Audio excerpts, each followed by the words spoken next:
Glória a Deus. Paz de Cristo Jesus, irmãos. Amém. É bom podermos estar juntos, é bom podermos cultuar ao Senhor. É muito bom podermos ouvir testemunhos como esse. Eu, quando chegar em casa, eu vou consultar minha conta. Pode ser que algo tenha acontecido lá, eu creio. Tomara que o que tenha acontecido lá seja algo diferente do que tenha acontecido ultimamente. Mas eu louvo a Deus, pastor, eu louvo a Deus porque eu creio que isso tudo é fruto realmente do cuidado de Deus para conosco. O Senhor não nos prometeu termos além daquilo que precisamos, mas Ele prometeu que nós teríamos todos os dias. Aí quando eu saí do banco, eu brinquei com o Charles, poxa, não sobrou um dinheirinho. Aí depois eu também estava orando para que Deus me enviasse alguma coisa para pagar a minha conta. Então eu não falei para ele, eu quero que sobre, né? Então Deus abençoou na medida que eu pedi. Exatamente. Glória a Deus. E é isso, Deus é bom e Deus é bom o tempo todo, como o Fábio abriu aqui. Até as dificuldades vêm dele, vêm das mãos dele, e a gente precisa só fazer a leitura correta do que Deus quer conosco, amém? Através daquilo que nós passamos. Então, essa é uma... Tem gente que tem me perguntado sobre os meus dias, né? Eu tenho passado dias difíceis também em relação a minha família, ao meu pai. Já tem mais de um ano que nós, como família, temos vivido dias difíceis, mas em todas essas coisas nós somos mais do que vencedores por aquele que nos amou. Eu quero já agradecer os irmãos que se colocam o tempo todo, pastor, se precisar de ajuda e tal.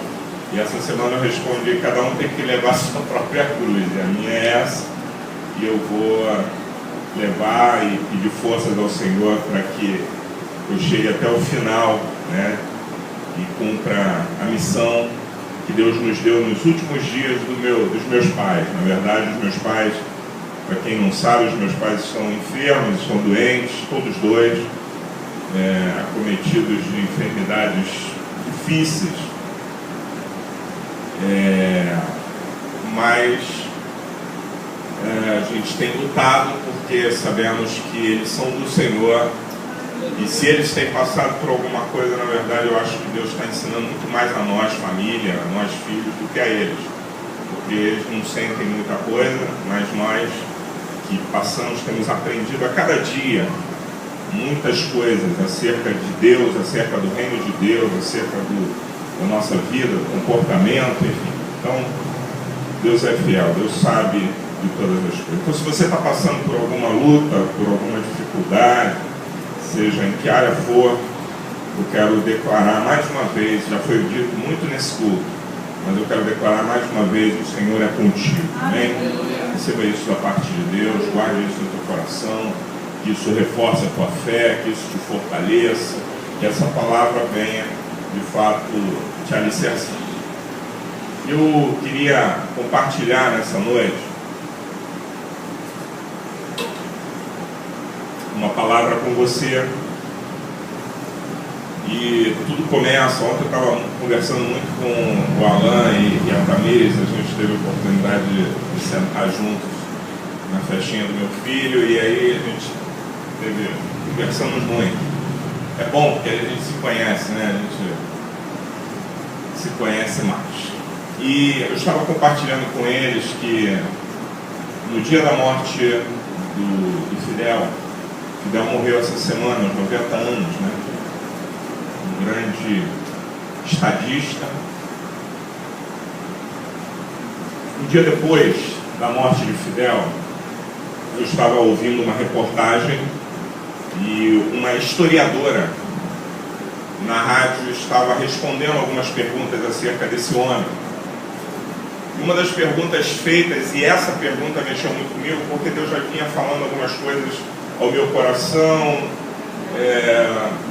acerca do assunto dessa noite, mas quando essa historiadora foi perguntada sobre algo acerca de Fidel, a resposta dela praticamente confirmou aquilo que Deus já estava colocando no meu coração. Perguntaram a ela o seguinte: como será contada a história de Fidel? De que maneira Fidel entra para a história? E uma pergunta bastante interessante, profunda. Como eu disse, ele foi um grande estadista, foi um grande homem, mas a resposta dela foi perfeita. A resposta dela dizia o seguinte: depende de quem a contará. De que maneira a história de Fidel será contada? A resposta foi: depende de quem a contará. E aí eu parei para pensar, e já estava meditando em algo bíblico acerca disso, e o tema que eu traria são 3 questionamentos, 3 perguntas.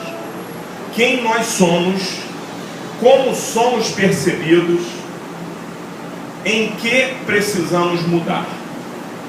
3 perguntas que advêm de questões como essa que foram levantadas para essa historiadora e que deu a resposta perfeita, porque ela disse: olha, depende de quem vai contar essa história. Porque se você perguntar aos exilados cubanos que hoje residem nos Estados Unidos e que imediatamente ao saberem da morte de Fidel soltaram fogos, vibraram, comemoraram, se você perguntar a eles, você vai ter um tipo de resposta. Se você perguntar a outros que, por questões ideológicas, por questões de paixões políticas, se aliam às filosofias de Fidel, esses vão responder de maneira diferente. E é verdade. E aí eu voltei para esse questionamento: quem nós somos, como somos percebidos e em que precisamos mudar. São 3 questionamentos que parecem que nada tem a ver com a vida cristã, mas eu quero te dizer que tudo tem a ver com a vida cristã. Quem você é, de fato,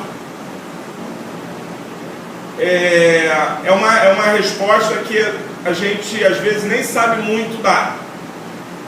É difícil a gente dizer de fato quem nós somos. E talvez a pessoa mais indicada a responder sejamos nós mesmos. Nós que sabemos o que no íntimo nós somos como pessoas, personas. Nós somos pessoas, indivíduos, e cada um de nós somos aquilo que somos. Mas também, apesar de termos essa individualidade de análise, percepção de quem nós somos, ainda há um outro ponto que também tem a ver com a vida cristã, de como as pessoas nos percebem. Como é que as pessoas nos veem? E depende de quê? Para elas nos perceberem como nos percebem. E por fim, em que precisamos mudar? E apontado nessas 3 questões que eu gostaria de desenvolver um pensamento com vocês. E uma das frases que está aqui foi tirada de um pregador que eu admiro muito, que eu acompanho. E a gente pode meditar nessa frase da seguinte forma: não seremos percebidos o tempo todo como realmente somos. Eu e você não seremos percebidos o tempo todo como realmente somos. Mas a distância entre uma coisa e outra, ou seja, entre o que nós somos e a forma como as pessoas nos percebem, a essa distância, ela precisa ser a mínima possível. Ela precisa ser a mais estreita possível. Vou tentar explicar isso para que fique mais claro. Aquilo que percebem de você, aquilo que alguém poderia descrever acerca de você e dizer quem você é. Se eu perguntasse quem De que maneira você me percebe? A mim, Ricardo? De que maneira você consegue me perceber? E aquilo que eu identifico como sendo o meu eu de verdade, de fato, essas duas coisas não podem estar muito distantes uma da outra. A percepção das pessoas versus aquilo que realmente eu sou. Porque se houver uma distância muito grande entre uma coisa e outra, duas coisas estão certas. Primeiro, significa que nós estamos agindo com hipocrisia ou estamos mentindo. Então, se a maneira como as pessoas nos percebem está muito distante daquilo que realmente nós somos, estiver muito distante, é porque nós estamos atuando, nós estamos agindo como atores. Porque para as pessoas nós somos uma coisa, mas de fato nós somos outra. Queria que você tentasse ir acompanhando esse raciocínio para que a gente pudesse chegar aos pontos bíblicos que nós queremos chegar acerca desse assunto. As pessoas geralmente conseguem perceber o que nós permitimos. As pessoas percebem que nós somos, elas só percebem, elas só vão até o ponto que nós permitimos. Tem coisas, irmãos, que a gente não permite que os outros tenham acesso acerca do que nós somos. E nós vamos descobrir por que isso e quando é que isso acontece. Mas as pessoas geralmente conseguem perceber o que nós permitimos. Isso tanto pelo lado positivo quanto pelo lado negativo. Tem gente que é, na sua essência, muito boa, mas ela não consegue transmitir essa bondade. E ela ainda assim quer que as pessoas percebam nela a bondade que ela tem.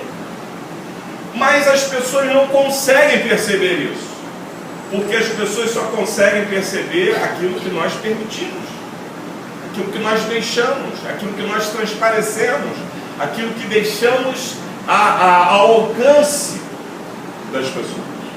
Então, por isso, em determinados momentos, você é julgado de maneira equivocada para o mal ou para o bem. Tem gente que olha para mim e diz: pastor, é bom nisso ou naquilo? E tem gente que olha para mim e diz: o pastor é fraco nisso ou naquilo. Aliás, já para ficarmos tranquilos em relação a essa palavra, nenhum de nós somos bons em tudo, amém, irmão? Pelo contrário, a Bíblia fala que nós somos maus, nascidos e gerados no pecado. Então, nós somos maus em essência, ok? Mas eu estou falando dessa coisa do comportamento e do relacionamento e da maneira como nós nos portamos, mas tem gente que me julga de maneira equivocada. Tem coisas que eu sou e tenho consciência que eu sou, e essas coisas não são ruins, mas tem gente que me olha e pelo fato de eu não deixá-las perceber que eu tenho essa virtude, elas me julgam como se eu não a tivesse, ou se aquilo que eu fosse, de fato, fosse muito negativo. E aí esse é o julgamento que se faz. Não é perfeito o julgamento, ele está equivocado, mas é assim que a coisa, que a vida segue, assim que as pessoas conseguem nos perceber dentro daquilo que nós permitimos. Isso se dá por dois motivos principais. O que é que muitas vezes nós não somos exatamente, ou nós não somos percebidos exatamente como que somos? Tem duas coisas que nos levam a isso. Primeiro, nós não gostamos do que somos, por isto criamos um falso ser pautado no que gostaríamos de ser e passamos a viver um personagem. Essa é uma das razões pelas quais nós somos percebidos de maneira diferente do que nós somos, de fato. Pode ser que eu esteja sendo percebido de maneira equivocada pelo fato de eu não gostar daquilo que de fato eu sou. Quem eu sou? Quando eu olho para dentro de mim, quando eu me vejo, quem eu sou? Eu sou esse cidadão, eu sou essa pessoa. E isso me incomoda, porque eu não gosto do que vejo quando eu olho para mim. Não gosto. E aí, pelo fato de eu não gostar, eu crio um personagem e passo a viver. Por isso que Jesus, falando aos fariseus, ele chamou os fariseus de hipócrita. O peso da palavra hipócrita do nosso tempo é diferente do peso da palavra hipócrita para aquele tempo. Hipócrita significa aqueles que atuam, aqueles que representam como artistas, ok? Hoje o hipócrita no nosso tempo é um xingamento. Se você falar, você é um hipócrita, é uma palavra muito pesada. O que Jesus estava dizendo é: vocês estão vivendo algo ou tentando demonstrar algo que de fato vocês não são. Então vocês são atores.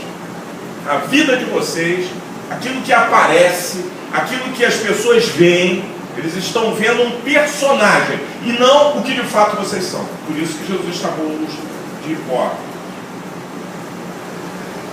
E aí, dentro disso, às vezes isso acontece com a gente não gosta do que de fato somos, mas ao invés de buscarmos uma transformação naquilo que não gostamos em nós simplesmente começamos a criar um personagem que não tem a ver comigo.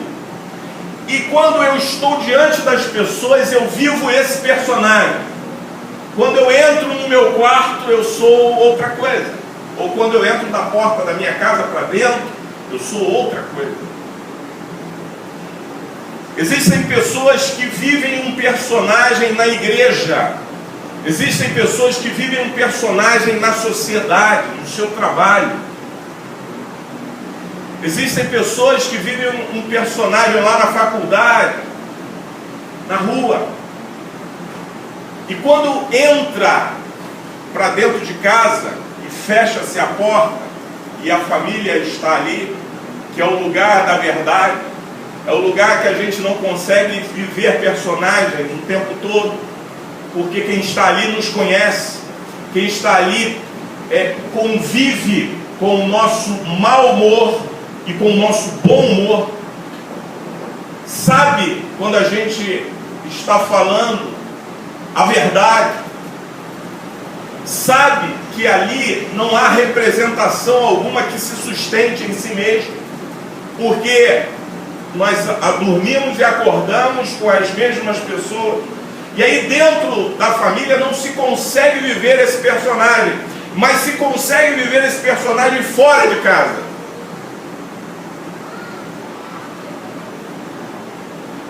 E isso às vezes se dá porque nós não gostamos do que somos. Porque dentro da nossa casa, aquilo que nós somos de fato, e eu ouvi uma palavra uma vez que dizia isso: Deus quer se relacionar com você quando você está na intimidade da sua casa. Não é quando você está de terno, mas é quando você está de bermuda. Não é quando você está maquiada, mas é quando você está acordando. Na intimidade daquilo que você é. E quando você está ali naquele momento, sendo o que você é aí que Deus está tratando, é dessa pessoa e é com essa pessoa que Deus trata. Deus não trata com o teu personagem. Deus não trata com quem você parece ser. Deus trata com quem você é. Com quem eu sou. A segunda coisa a primeira é porque nós não gostamos do que somos. A segunda coisa é a aceitação. Queremos ser aceitos e amados pelas pessoas, mas achamos que se elas realmente souberem quem somos, elas não nos amarão. Elas se afastarão de nós. Então, por um lado, eu não mostro quem eu sou porque eu não gosto de quem eu sou. E por outro lado, eu também não mostro quem eu sou porque eu quero ser aceito onde eu estou. E para eu ser aceito onde eu estou, eu preciso atuar. Eu preciso ser melhor do que de fato eu sou. Eu preciso ter um outro comportamento, uma outra conduta, porque as pessoas precisam olhar para mim e me aceitarem no meio, me aceitarem no convívio. E aí eu não lido com a verdade, eu atuo. Ok? Deus não trata com o indivíduo que parecemos ser. Ele trata com o que realmente somos. Deus não trata com o indivíduo ou com o personagem que nós atuamos, parecemos ser. Desculpa, irmãos, eu não estou chamando ninguém de hipócrita aqui, mas eu estou trazendo uma palavra para que nós venhamos a refletir nessas três questões: quem nós somos, como as pessoas nos percebem ou como nós somos percebidos, e no que precisamos mudar. Eu já quero adiantar uma escrita aqui, que ninguém é bom o suficiente que não precise melhorar. Amém? Vamos partir desse princípio, que ninguém é bom o suficiente que não precise melhorar. Você não é crente o suficiente que não precise de Deus agindo na sua vida. Você não é espiritual o suficiente que não precise que Deus intervenha, que o Espírito intervenha. Muito pelo contrário, quanto mais espiritual você é, mais você deixa Deus trabalhar na tua vida. E a Bíblia diz que isso se reflete através do texto que o Senhor fala a Jeremias, dizendo: desce à casa do olheiro, porque lá eu farei você ouvir as minhas palavras.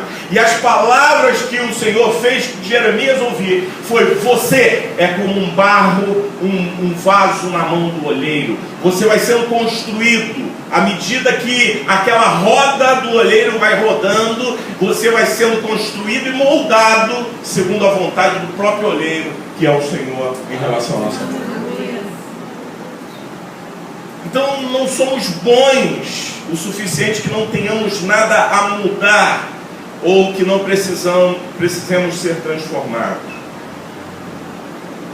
Uma certa vez, lá na Pavuna, Deus me deu uma frase que lá ficou muito evidente durante muito tempo. As pessoas falavam isso o tempo todo, mas depois a gente deixou de falar, apesar de mencionarmos o assunto o tempo todo, que a frase dizia o seguinte: mais vale a verdade do ser do que a mentira do parecer.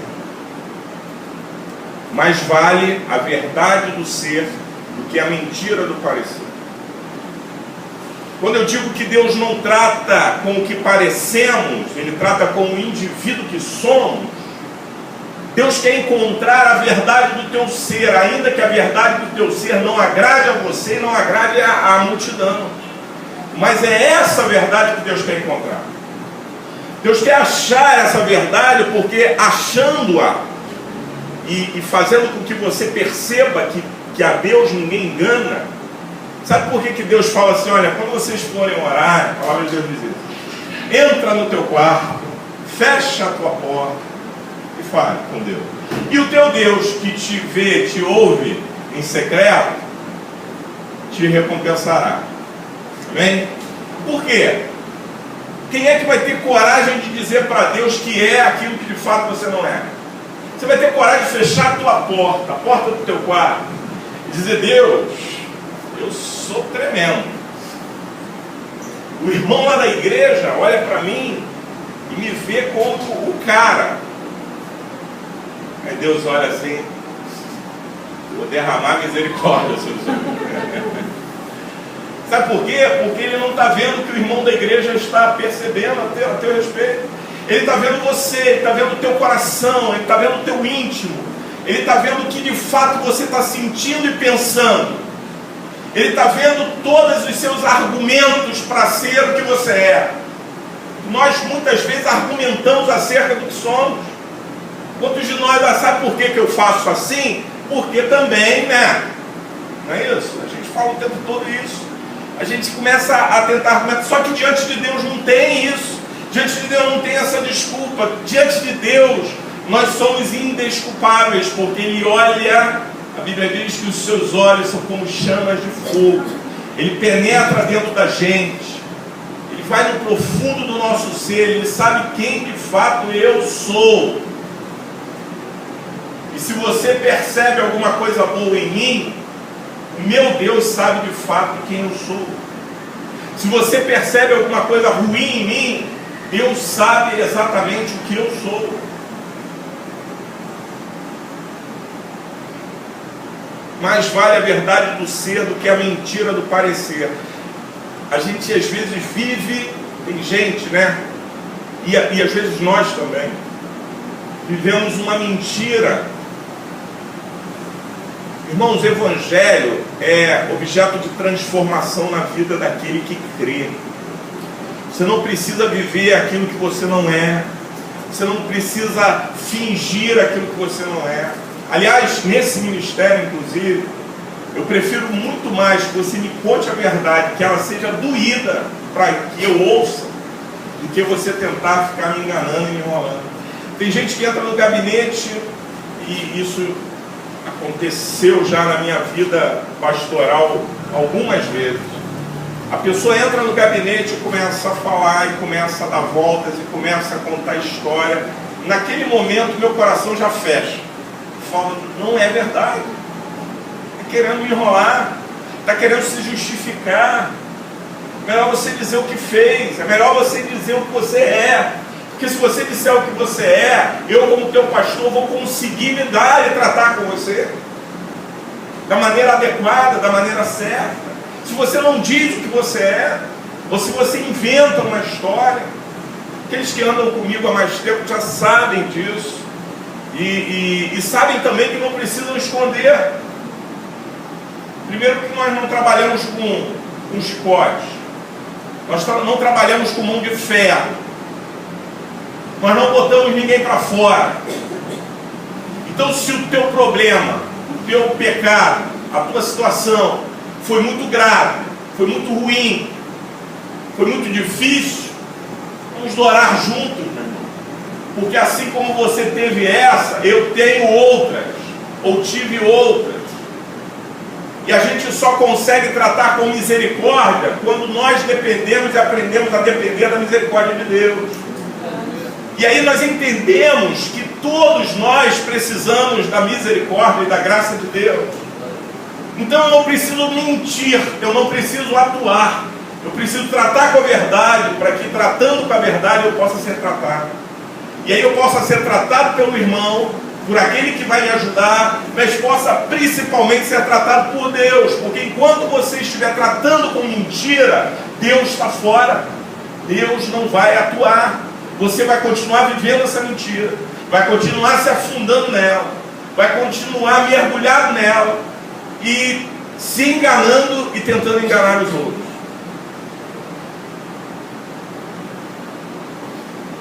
Então é melhor falar a verdade.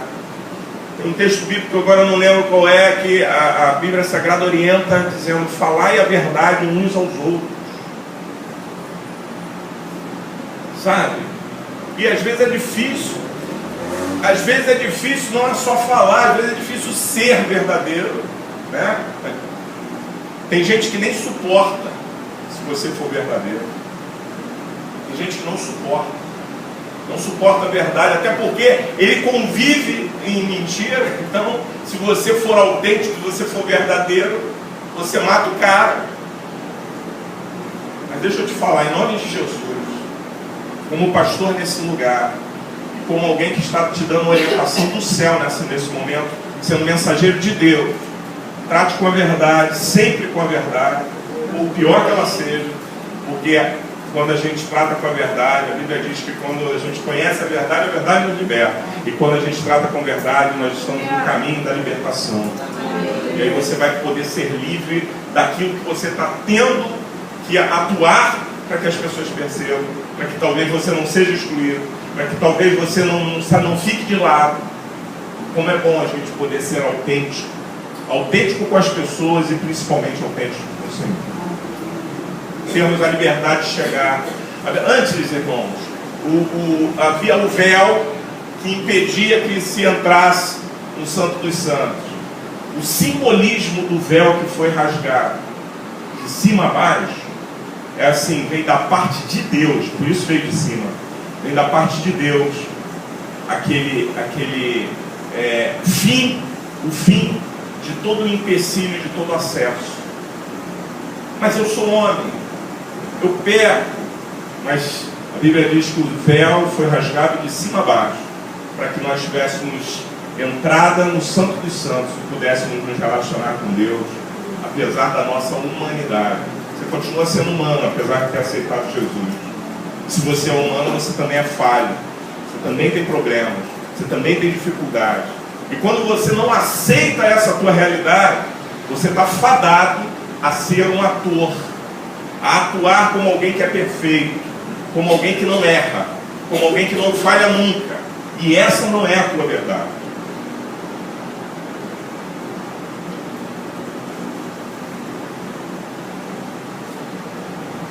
As ações de Deus em nossa vida, elas serão sempre direcionadas ao que somos e não ao que parecemos ser. Deus não vai atuar, Deus não vai agir, Deus não vai responder orações que estejam direcionadas àquilo que você parece ser. As ações de Deus em nossas vidas serão sempre direcionadas ao que somos.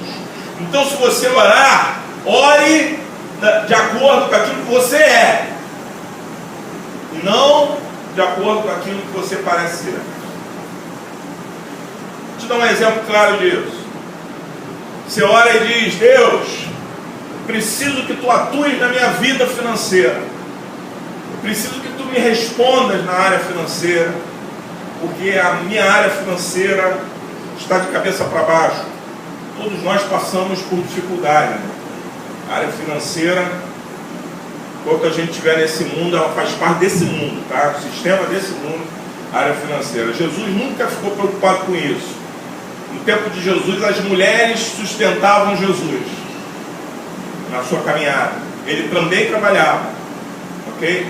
E quando precisou pagar imposto, pediu emprestado ao peixe.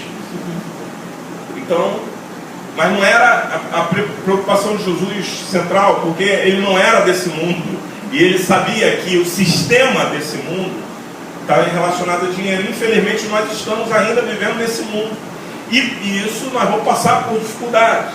Mas o que eu quero trazer é o seguinte: muitas vezes nós queremos dizer para Deus: Deus, atua na minha área financeira, porque eu sou fiel a Ti. Você está dizendo isso para Deus.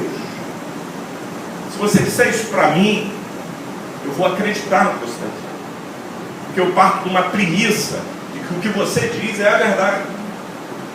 Então, se você disser assim: eu sou fiel ao Senhor, eu vou dizer: amém, meu irmão, glória a Deus, eu quero andar contigo, porque eu quero andar com gente que é melhor do que eu, e às vezes eu ainda piso na bola, então eu quero aprender contigo. Tu é fiel? Sou. Amém. Mas se você disser isso para Deus, como é que fica? É verdade o que você está dizendo? Percebe que esta coisa não bate diante de Deus? Se você disser: Senhor, eu tenho sido fiel a Ti, isso é verdade? É verdade o que você está dizendo? Então é por esse aspecto que a gente precisa reavaliar quem somos, ou como temos sido percebidos, e no que e em que precisamos mudar. Se eu percebo que para alguém, ou alguém olha para mim e percebe em mim fidelidade a Deus, amém? Se isso é uma verdade, glória a Deus, porque você está dando testemunho de gente fiel ao Senhor. Agora, se alguém olha para você e diz: esse irmão é fiel a Deus, de fato você não é. Quando você for orar, você não vai conseguir dizer: Senhor, eu sou fiel a Ti, simplesmente pelo fato de Deus já saber que você não é. E por mais que você fale que é, Deus diz: você não é.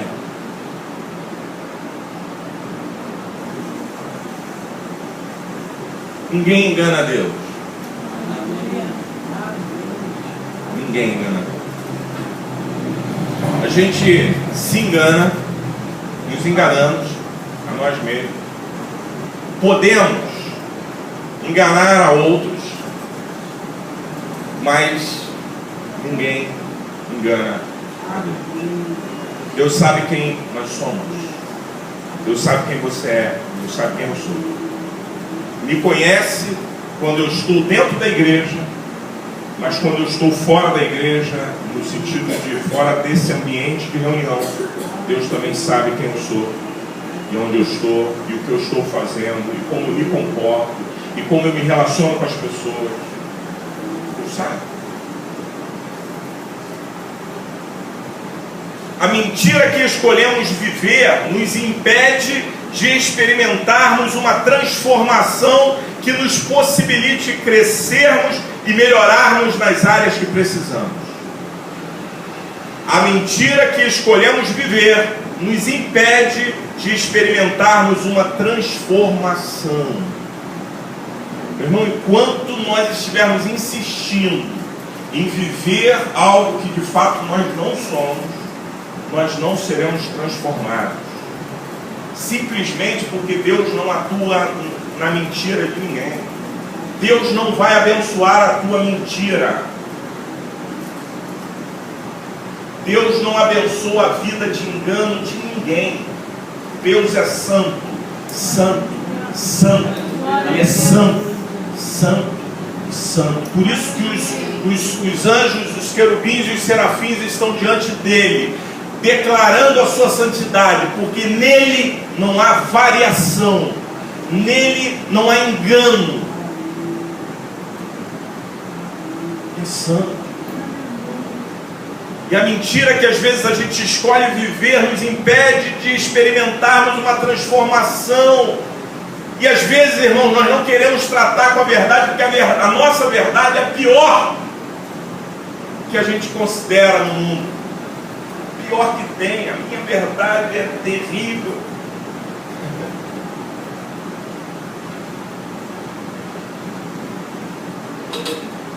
Mas o dia que você entrar no teu quarto, dobrar os teus joelhos e disser: Senhor, eu sou miserável, não consigo achar nada de bom em mim.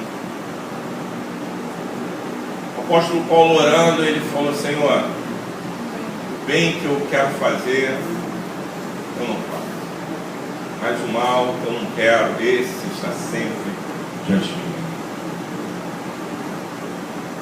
E aí, num determinado momento, quando ele vai pedir a Deus para tirar o espinho da carne, que é uma indagação, que talvez seja, essa é uma das questões que a gente precisa anotar para perguntar lá no céu, sabe? Porque tem teólogo que diz que o espinho da carne de Paulo era uma doença. Tem teólogo que diz que o espinho da carne de Paulo era um pecado. Tem teólogo que diz um monte de coisa. Eu não sei o que é, mas ele tinha um espinho na carne. E o legal é que Paulo não escondia isso de Deus. Ele falava isso: olha, eu tenho pedido a Deus para me tirar isso, porque eu tenho sido esbofeteado pelo inimigo por causa desse meu espinho. Eu não sei qual é. E a resposta que Deus deu para ele: Paulo, você é um sem vergonha, cara, porque você está pregando o evangelho, mas assim. Mas Paulo rasgou o seu coração e disse: Deus, é isso aqui que eu sou, Deus. As pessoas olham para mim e me veem até como uma referência, porque eu prego a tua palavra, porque eu realmente creio, porque eu estou envolvido nisso, porque eu estou de corpo e alma, porque eu não vim brincar de evangelho, porque eu estou pregando a tua palavra, e se me açoitarem eu vou bater a poeira, eu vou voltar para o mesmo lugar e vou continuar pregando, porque era esse o comportamento de Paulo. Sabe, tinha um comportamento assim, mas diante de Deus, ele se colocava como um homem que precisava de Deus, precisava da ajuda de Deus. Tem coisas que nós não conseguimos sozinhos, que o Senhor precisa nos ajudar, mas enquanto estivermos dizendo para Ele que nós podemos ou que nós não precisamos, então Ele vai ajudar. Paulo abre o seu coração e diz: apesar das pessoas estarem me percebendo de uma forma, eu tenho um espinho na minha carne, Senhor, e eu preciso que Tu me ajudes. A resposta do Senhor para ele foi: a minha graça te basta, Paulo, porque o meu poder se aperfeiçoa na fraqueza. Amém. Então, Paulo, perceba que você é fraco mesmo. Você tem problemas mesmo, Paulo. Você não é super-homem porque você prega o Evangelho. Você não é super-homem porque você tem um cargo. Você não é super-homem porque você frequenta a igreja todos os dias. Você tem fraquezas mesmo, Paulo. E é por confessar a sua fraqueza que eu vou te dar a resposta que você precisa. E a resposta que você precisa é essa: olha, o meu poder se aperfeiçoa na sua fraqueza. Que bom poder lidar com Deus, que a gente pode ser verdadeiro com Ele, dizer para Ele quem nós somos, dizer para Ele o que a gente está sentindo, dizer para Ele o que está dentro do nosso ser, do nosso coração. Mas às vezes a mentira que nós escolhemos viver nos impede de experimentarmos uma transformação que nos possibilite crescermos e melhorarmos nas áreas que precisamos.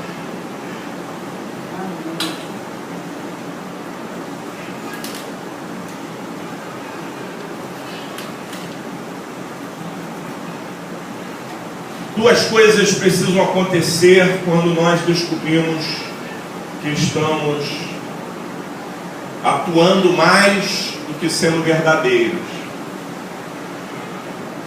Nós precisamos ser tratáveis e precisamos ser conscientes. Não somos tratáveis se não reconhecemos as nossas debilidades. Se você não reconhece a sua debilidade, a sua fraqueza, você não é tratável. Deus não tem como tratar, porque nem você reconhece. A mentira do ser, ou o gostar de ser quem somos, impede o agir de Deus em prol da nossa transformação. Se a gente atua e tenta convencer a Deus, nós somos aquilo que não somos. Ou quando nós gostamos de ser exatamente o que somos. Você é isso, você sabe que você não está bem, você sabe que você está errado, você sabe que o teu procedimento não agrada a Deus, mas você gosta disso. Isso vai impedir Deus de agir. Não somente a mentira do ser, mas também o gostar de ser o que você é. Deus precisa tratar das áreas que ainda não fomos tratados. E a mentira do ser impede esse agir de Deus. Tem áreas que nós precisamos ser tratados. Tem gente que é melhor do que eu em algumas áreas. Porque você já cresceu, já superou, já passou do nível que eu ainda não cheguei lá. Mas olhe por mim, eu quero chegar também. Mas se você tentar ficar se enganando, ou enganando as pessoas, Deus não vai agir, porque Deus não trabalha no engano. A outra coisa que impede o agir de Deus em nossas vidas, como eu disse, é o gostar de ser o que somos, mesmo quando o que somos não é bom. A gente gosta de ser o que é, mesmo quando isso não é bom. Deus precisa e quer agir nas áreas da nossa vida que determinam o que realmente somos. Mas se não tratarmos com verdade, ou se gostarmos de ser o que somos, colocamos uma pedra no agir de Deus. Deus não vai agir. Você faz e gosta do que faz. Deus não vai agir, porque você não abre mão.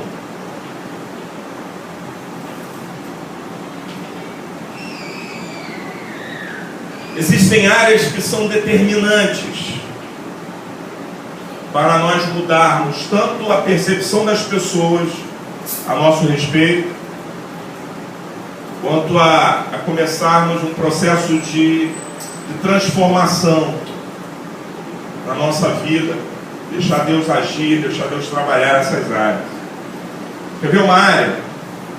A área do equilíbrio.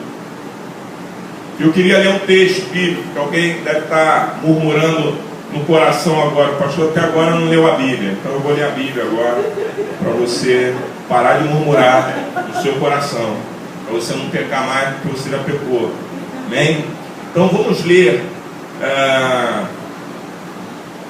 a palavra que está em Filipenses 5, perdão, Filipenses 4, versículo 5.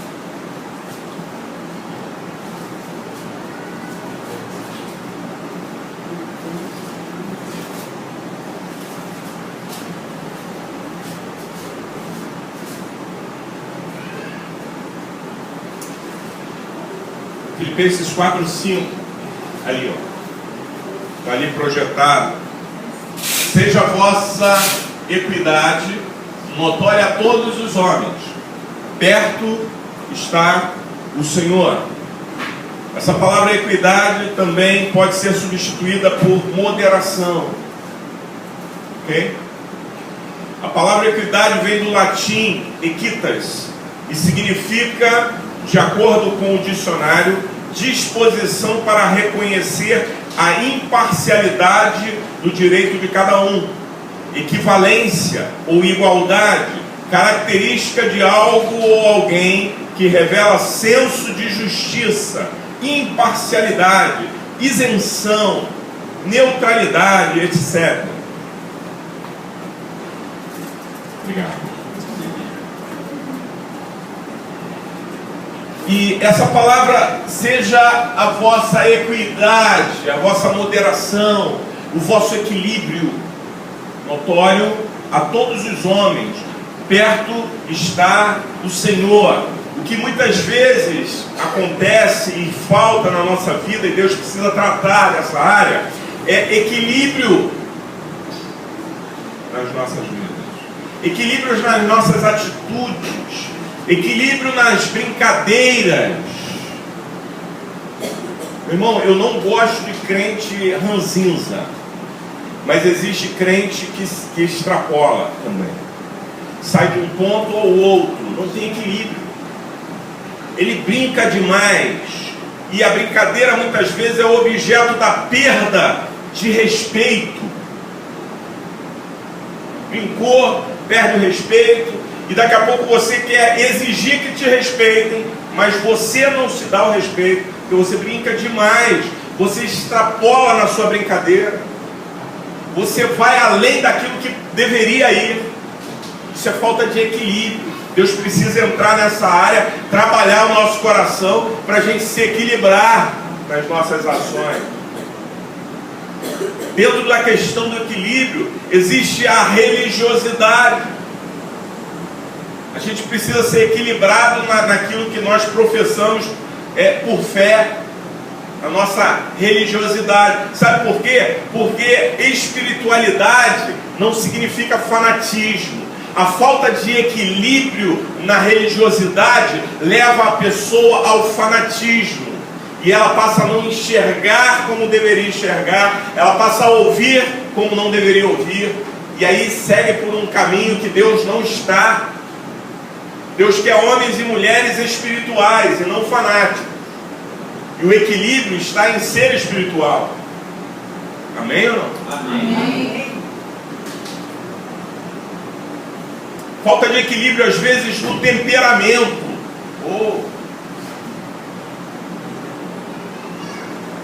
Temperamento, meu irmão, aponta para tempero dos relacionamentos.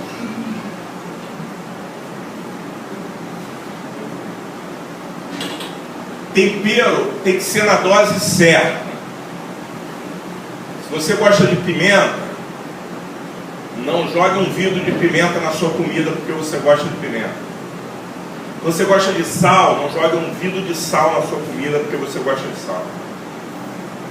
O temperamento tem que ter equilíbrio, e o equilíbrio também vem da parte de Deus. Deus precisa tratar o teu temperamento, Deus precisa moldar o teu temperamento. Eu estava conversando ontem com a Alan e com a Tamires, que o temperamento não é algo que Deus transforma. Deus molda o teu temperamento. O que Ele transforma em nós é o nosso caráter. O nosso temperamento, ele é moldado. E o quanto nós estamos permitindo que Deus molde. Se está faltando equilíbrio no nosso temperamento, nas nossas reações, e a gente bota sempre culpa no temperamento. Ah, mas eu sou assim mesmo, porque eu tenho temperamento. Meu irmão, então enterra a cabeça, faz igual a avestruz, enterra a cabeça na areia, porque você não está servindo para se relacionar com pessoas. Temperamento tem que estar equilibrado. O Espírito Santo pode equilibrar o teu temperamento, meu irmão. O Espírito de Deus, ele pode equilibrar o teu temperamento. Haja visto o que aconteceu na vida de Pedro. Pedro passou por um processo.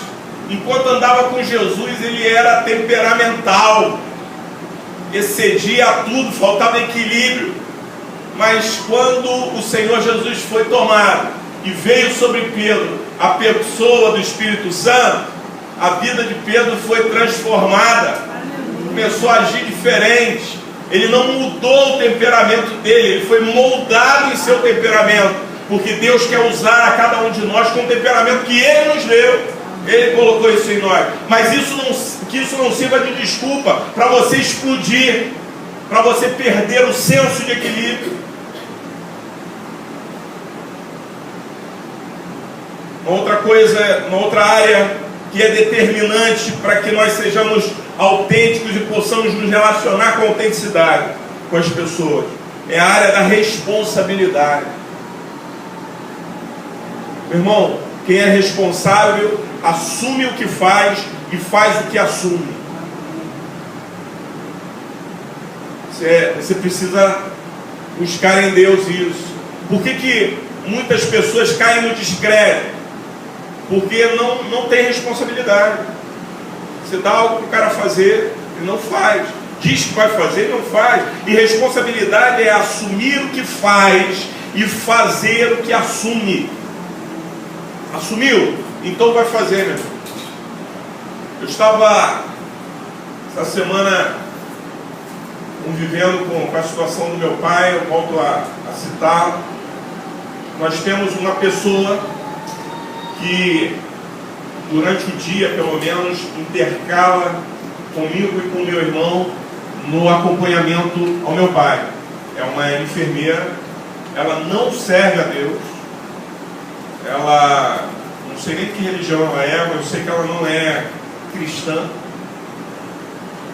mas ela tem um senso de responsabilidade invejável. Ela não pôde ir num determinado dia que ela tinha assumido que iria. Ela falou, eu vou para ficar com o pai de vocês. E aí um dia antes ela ligou e falou assim, a minha avó foi internada e está no CTI. E eu estou com medo de deixar minha mãe ir sozinha para lá e a minha mãe passar mal. E eu precisava estar lá amanhã, que era o dia que ela tinha se comprometido conosco. Eu precisava estar lá amanhã. Mas se vocês disserem que eu devo ir, eu vou. Porque eu disse que eu ia. Aí a ficha, cabeça roda e fala assim, opa, vamos procurar crente que faz isso. Vamos ver se a gente acha algum. Sabe? Responsabilidade, assume o que faz e faz o que assume. Meu pai trabalhou durante muitos anos na área de obra, construção civil. E ele descobriu que a raça mais difícil de lidar era os evangélicos. E ele era pastor. Aí chegou um determinado ponto e falou, não contrato mais evangélico. Isso é triste. Triste realidade. Porque o evangélico traz consigo, as pessoas quando falam, esse é evangélico, O que se passa na cabeça da pessoa? Bom, se ele serve a Jesus, se ele segue a Jesus, o comportamento dele vai ser diferente.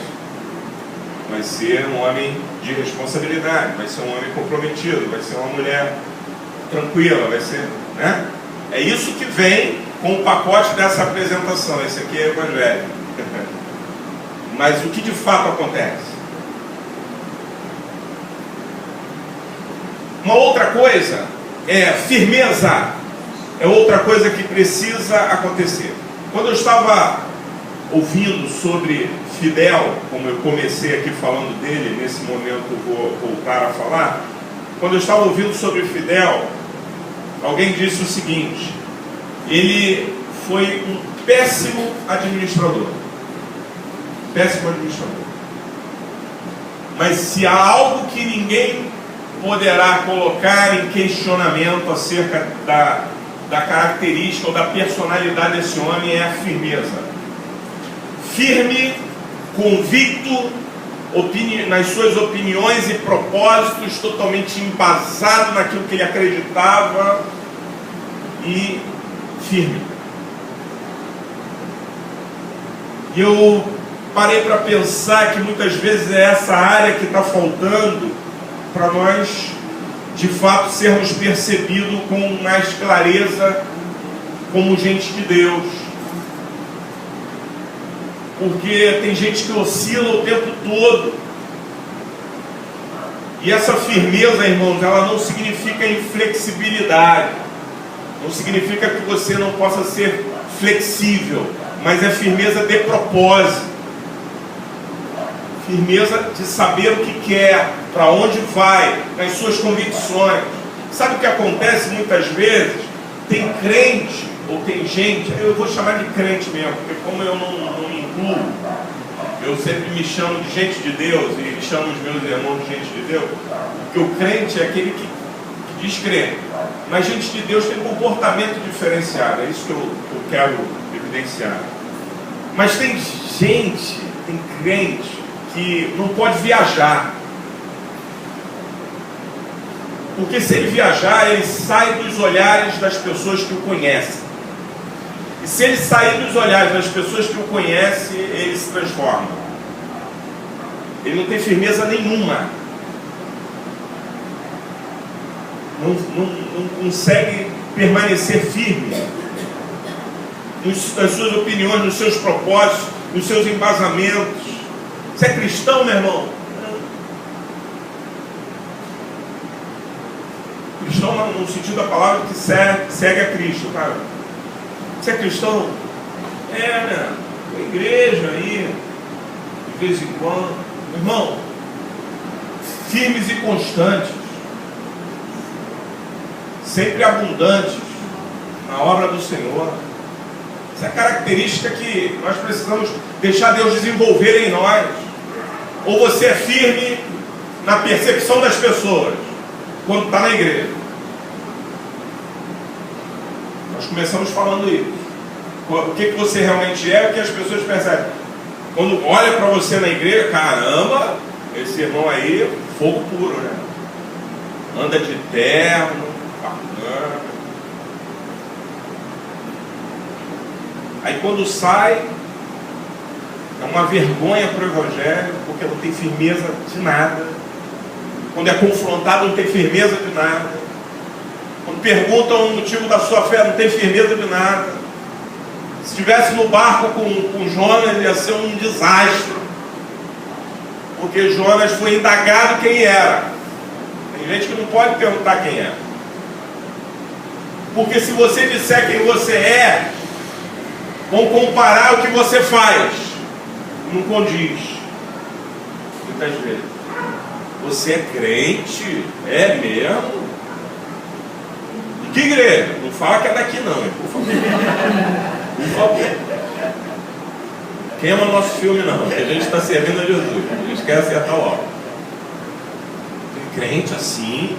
É mesmo que faz isso? Não tem coisa que doa mais num real cristão quando alguém fala assim, pô, mas tu não é crente, tu fez isso, mas tu não é crente. O real cristão, meu irmão, isso cai lá dentro como uma bomba. A gente fala, que isso, pisei na bola agora. Em nome de Jesus, tem misericórdia, Senhor. Meu irmão, estou errado, eu errei. Desculpa. Esse é o real cristão. Agora, o cara que é camuflado, sabe? É o 007. Camufladão. Numa determinada situação ele é pego, é confrontado. Cadê a firmeza? Não existe. Deus está trabalhando no nosso coração nessa noite. Equilíbrio, responsabilidade, firmeza. Meu irmão, esteja pronto para responder a quem queira indagar o motivo da tua fé e a razão dela. Esteja pronto. A gente vive num país que infelizmente gera cristãos frouxos. Eu estava conversando com um missionário há um tempo atrás, ele dizia para mim o seguinte: os cultos no Brasil são frios, porque os cristãos são frouxos. O que você quer dizer com isso? Sabe por quê? Eu vou em regiões em que as pessoas não podem abrir o portão, não podem abrir as portas, elas se comunicam de maneira que não deixe lastro e rastro para ninguém descobrir, porque elas precisam marcar um encontro para adorarem a Deus juntos, e isso não pode ser revelado a ninguém, porque senão elas serão pegas e serão mortas. Então elas se comunicam de um jeito que elas consigam se entender e marcam um local de reunião e vão para aquele local de reunião. Não pode ter som, não pode ter microfone, não pode ter barulho, não pode ter instrumento, porque eles têm que fazer de maneira bem quieta e silenciosa, porque se forem descobertos serão mortos. Mas sabe o que acontece? Quando eles se reúnem, eles pegam a parte da palavra que está nas suas mãos, abrem a palavra, a glória de Deus enche aquele lugar e aqueles irmãos são impactados pela presença do Senhor, sem instrumento, sem microfone, sem absolutamente nada, mas eles são firmes em Deus. Sabe o que acontece? Se viesse uma perseguição a esse nível no Brasil, esse monte de crente que diz que é crente ia cair abaixo da metade. Porque o evangelho do Brasil cresceu, como a gente já ouviu, cresceu como um mar e ficou raso como uma piscina. Porque as pessoas não têm firmeza, não têm compromisso, não têm aliança, tratam a vida cristã como, um passatempo. Vamos para a igreja, vamos passar tempo. Eu não venho para a igreja para passar tempo, porque se eu tivesse que passar tempo, eu escolheria um outro lugar para passar tempo com a minha família. Eu venho à igreja para me encontrar com os irmãos e adorar o Rei dos Reis, o Senhor dos Senhores. É por isso que eu venho a esse lugar. Eu quero encontrar com pessoas que professem a mesma fé que eu, que me sustentem na fé quando eu estiver fraco, que me deem palavras, ou não me deem palavras, mas me deem um abraço. Mas à medida que isso acontece na minha vida, eu cultuo ao Senhor, eu estou aqui para cultuar ao Rei dos Reis. Falta firmeza na igreja. E por fim, falta clareza, transparência e verdade. Muitas vezes, irmãos, nós não tratamos uns com os outros com verdade, com transparência, com clareza. Deus precisa tratar essas coisas em nós, porque se Ele não tratar essas coisas em nós, nós vamos continuar sendo o que somos. Muitas vezes somos só a representação de um ser que não existe. Nós não somos a verdade do nosso ser. Nós precisamos ser claros, uns com os outros, inclusive. Muitas vezes, irmãos, falta clareza, transparência e verdade quando nós estamos falando do outro, quando o outro está ausente. Se quer falar de mim, me chame para essa conversa, por favor. Sabe o que muitas vezes acontece? Falta clareza, falta transparência, falta verdade, porque eu estou almoçando o irmão na minha casa, estou jantando o irmão na minha casa. A minha casa se tornou um local que é mais de julgamento e de juízo do que qualquer outra coisa. quando o que Deus espera é que a minha casa, que a sua casa, assim como a casa dele seja uma casa de oração. Amém, irmão? Que a sua casa seja uma casa de oração. Percebeu a fraqueza do irmão? Vai orar por ele. Mas ore por ele com misericórdia. Porque até a tua oração Deus vai sondar qual é o sentido dela. Porque se você estiver orando para fazer fofoca para Deus, você está fazendo inutilmente. Primeiro que Deus já sabe. E segundo que você é um hipócrita. Você está orando, Deus, está vendo, irmão lá? Está assim, está passando por aquilo. Está passando. Deus tem misericórdia do meu irmão. Misericórdia, cobre a vida dele, fortalece o coração dele. Sabe, tratar com clareza, transparência e verdade.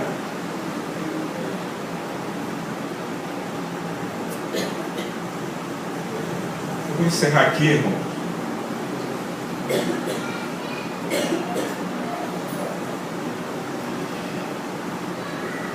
Vou encerrar trazendo a lembrança algo uma experiência que Pedro teve com Jesus. Sabe o que o Senhor está fazendo conosco nessa noite? Está mexendo com a gente, para a gente descobrir quem nós somos, para a gente deixar Deus tratar.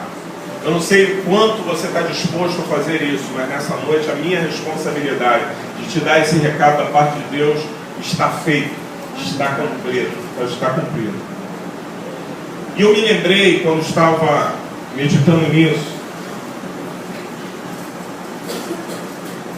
de uma experiência com Jesus e Pedro, que os dois estiveram juntos num determinado momento, e Jesus cava o coração de Pedro para que Pedro descobrisse quem ele era.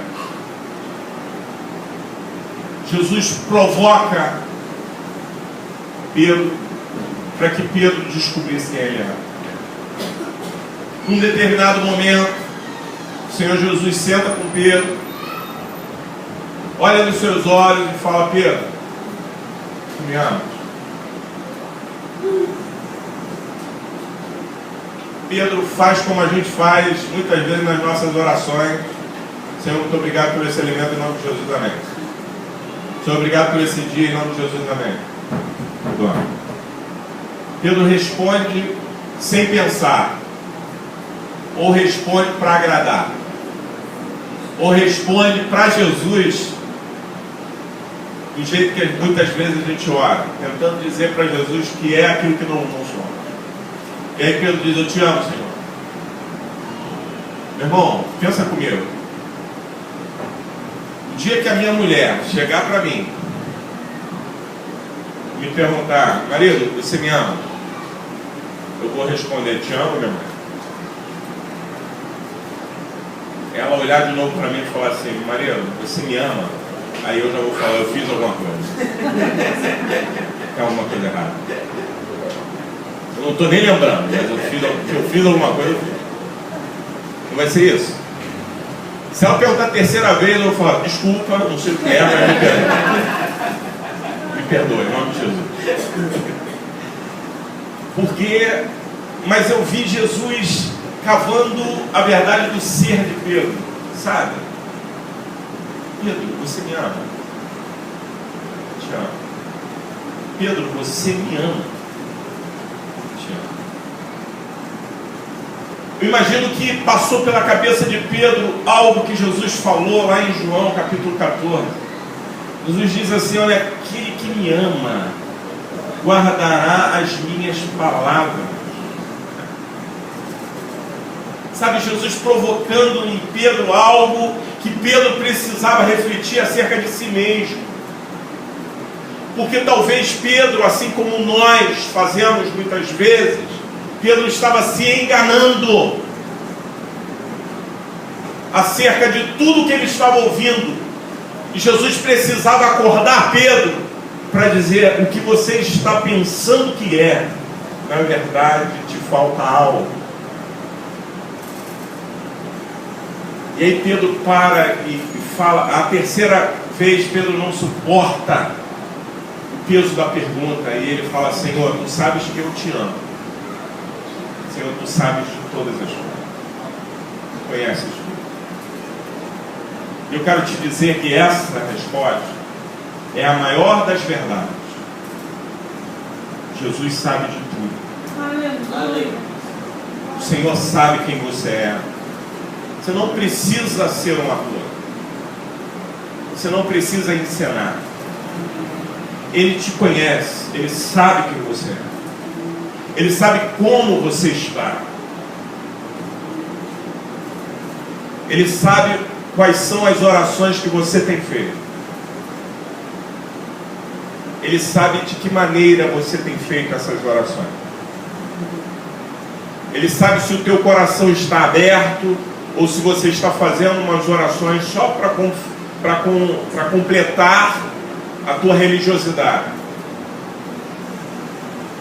Mas se nessa noite nós pudermos ser sinceros com o Senhor, como foi Pedro, assim como aconteceu com ele, eu quero te garantir, em nome do Senhor Jesus, que a minha vida e a tua vai mudar. Em nome de Jesus. Seremos transformados. Não somente pelo fato de deixarmos Jesus trabalhar na nossa vida para transformar. E eu gostaria de orar, então, já que creio que Deus tem falado aqui nesse lugar.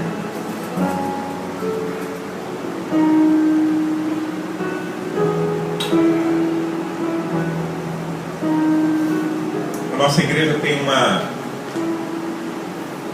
realidade que na verdade nos inibe de fazer determinadas coisas. Na igreja de Pavuna, de onde eu vim, era uma igreja que tinha muito espaço para ir gente na frente. Então a gente terminava uma mensagem, uma pregação, e a gente convidava as pessoas para irem à frente, e às vezes ia a igreja toda, ia todo mundo, porque dava. Porque Deus falava com a gente, Deus continuou falando conosco. Mas nesse lugar nós não temos isso, nós não podemos, nós não temos espaço para isso. Mas o Senhor que opera, Ele não opera só quando a pessoa vem na frente, né? Ele opera quando a gente está no nosso banco, no nosso lugar, com o coração sincero, aberto, dizendo para Deus aquilo que Deus precisa ouvir para que Ele possa operar. Eu quero declarar nessa noite que, se nós formos sinceros diante do Senhor, Ele vai trabalhar as áreas da nossa vida que precisam ser trabalhadas. E nós não precisaremos ser atores. Nós poderemos ser e viver a verdade do ser sem nenhum problema. E quando nós errarmos, o sangue de Jesus Cristo, seu Filho, nos purifica de todo pecado. E se eu cair, a Bíblia diz que se eu cair, Ele me ergue pelas mãos. E se eu estiver fraco, a Bíblia diz que eu posso todas as coisas naquele que me fortalece. Então, as respostas que você terá de Deus vai depender do teu coração nessa noite. Daquilo que o teu coração estiver disposto a dizer para Deus. Se tem algo que você precisa confessar diante de Deus, faça isso. Se está faltando, porventura, fidelidade ao Senhor, diga isso. Porque se você disser isso, tua vida pode ser transformada hoje. E eu creio que será transformada hoje. Amém? Quero te convidar a orar comigo. Antes de eu orar, eu vou orar por mim mesmo. Eu gostaria que você orasse por você, curvando a sua cabeça, orando por você mesmo, dizendo para Deus o que está no teu coração. Se você puder fazer isso, curva a tua cabeça e faça nesse momento.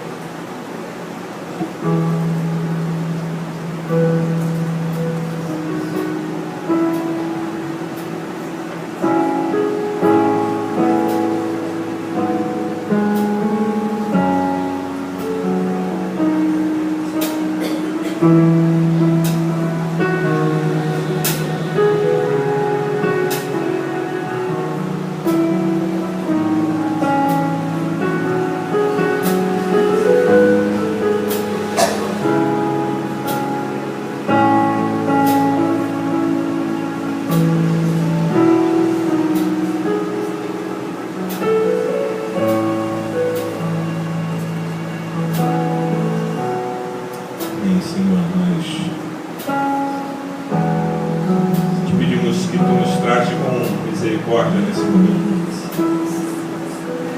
Que possas contemplar-nos e com o amor que tu nos amaste na cruz do Calvário, tu possas perdoar os nossos pecados cometidos contra ti, Senhor. Pecado de irresponsabilidade, pecado de falta de equilíbrio, pecado, Senhor, de falta de clareza, falta de transparência, pecado de omissão. Ó Deus, tu possas usar de misericórdia para conosco.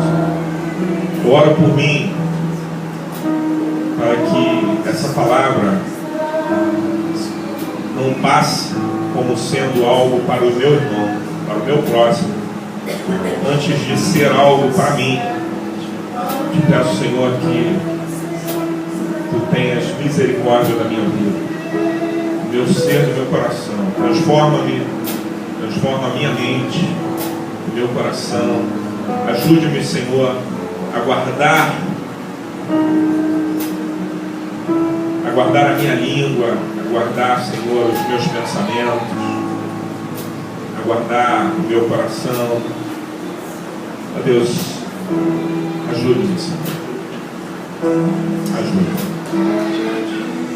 Oramos no nome que é sobre todo nome, o nome do Senhor Jesus.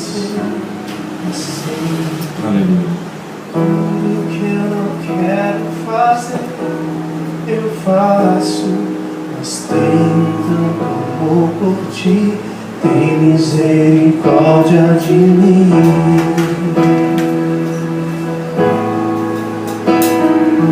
Tem misericórdia de mim, ó Deus. Eu não quero te entristecer pra sempre. Tudo que eu não quero fazer, eu faço, mas tenho tanto amor por ti, tem misericórdia de mim.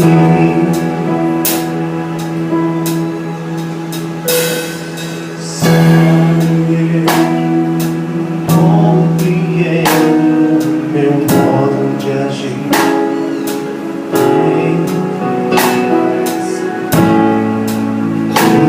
não quero, faço, mas tenho tanto amor por ti, tem misericórdia de mim.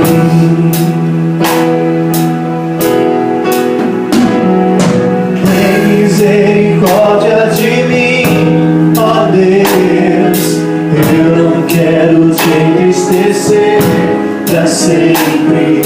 Tudo que eu não quero fazer, eu faço, mas tenho tanto amor por ti, tem misericórdia de mim.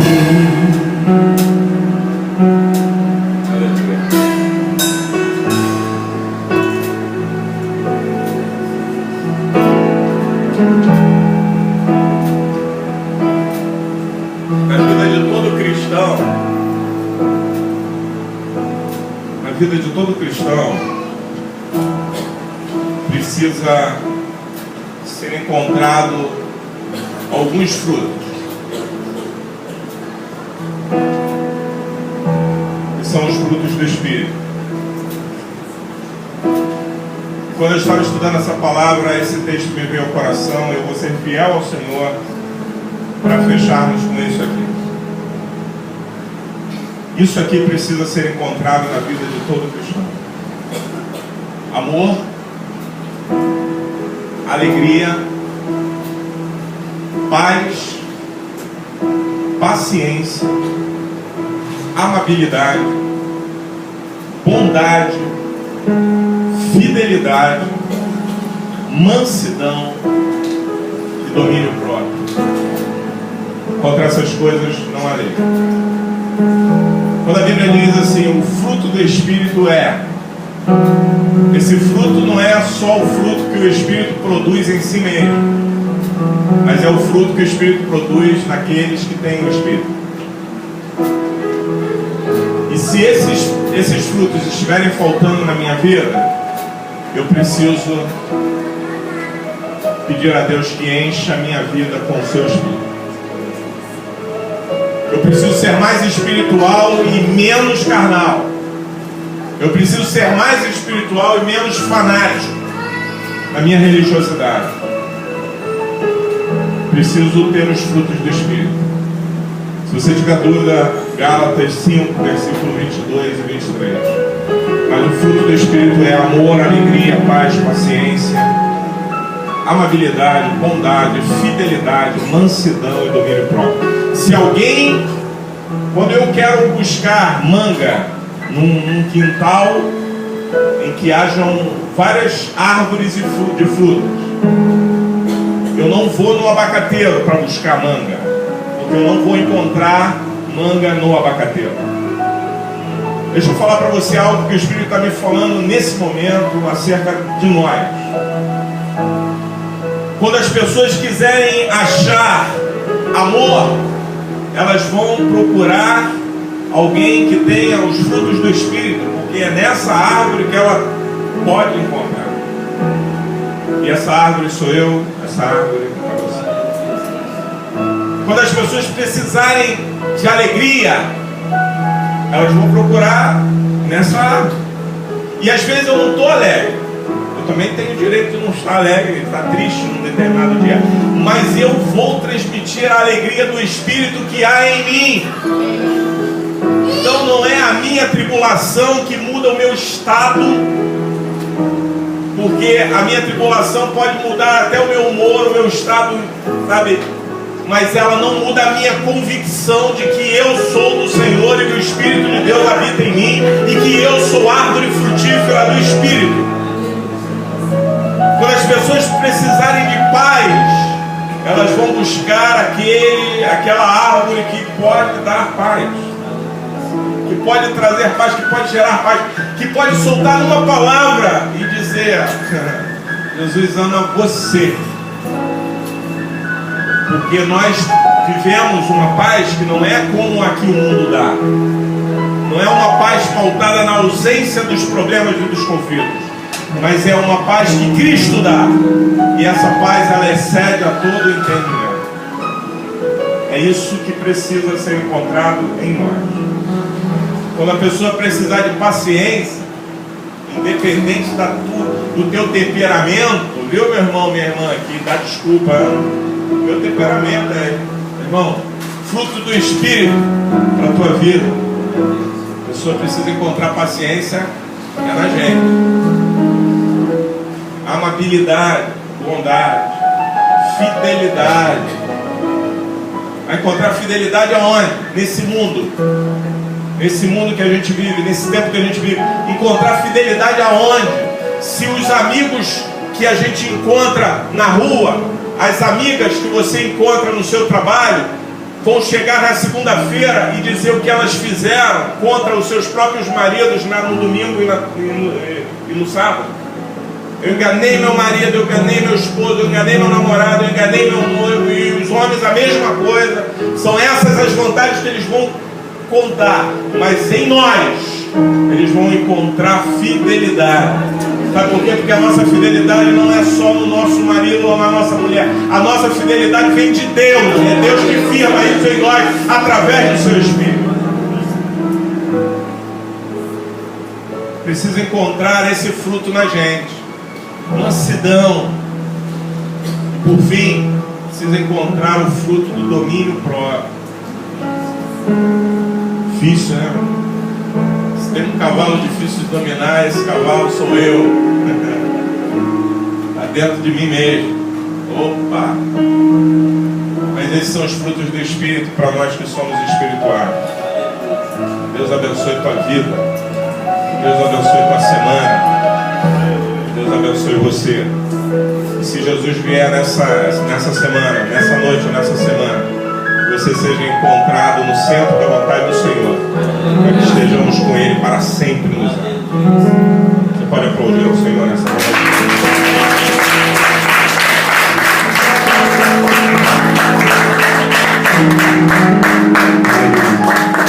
Sonda-me, Senhor, para a gente encerrar.